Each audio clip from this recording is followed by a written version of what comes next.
Todos os aficionados do baloncesto estarán pendentes esta fin de semana do que aconteza en Vilagarcía, xa que na vila terá lugar os días 9 e 10 a 7ª edición do torneo en Cestarrías, un evento que cada ano leva a vila baloncesto de primeiro nivel.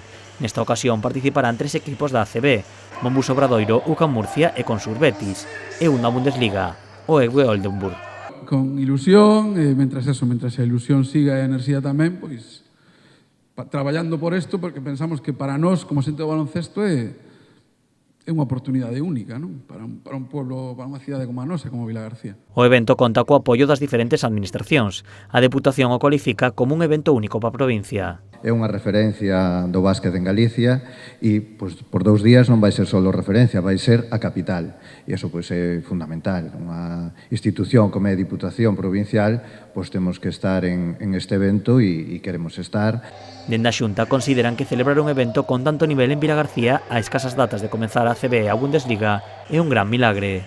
Facer un campeonato como estes xusto antes da Supercopa, ter os equipos que temos da CB que queren vir aquí a facer a súa preparación, pois iso penso que é un milagre extraordinario. A Corporación Municipal tamén mostrou o seu orgullo de poder celebrar en Vilagarcía un torneo como en Cestarrías.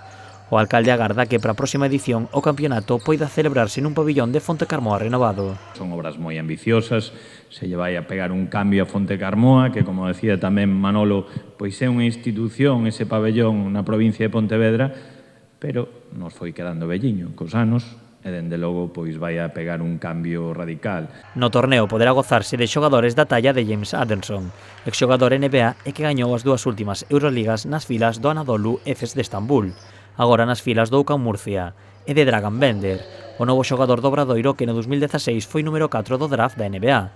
Moncho Fernández, o adestrador do Obradoiro, referiuse a Cestarrías como un torneo de máximo nivel. Ser capaces de juntar a equipos, 3 equipos en este caso, a Liga Endesa y a EWE Basket, pues yo creo que se presentan por sí solos. De nuevo nos vamos a encontrar con un torneo de máximo nivel. O torneo tamén recupera actividades extras, como é o caso do campeonato de triplos, as actuacións da Danza Academy de Vigo e do Club Arousa Gimnasia e a celebración do Pick and Rock, que terá lugar nas rúas para devolver á vila o apoio mostrado non Cestarrías.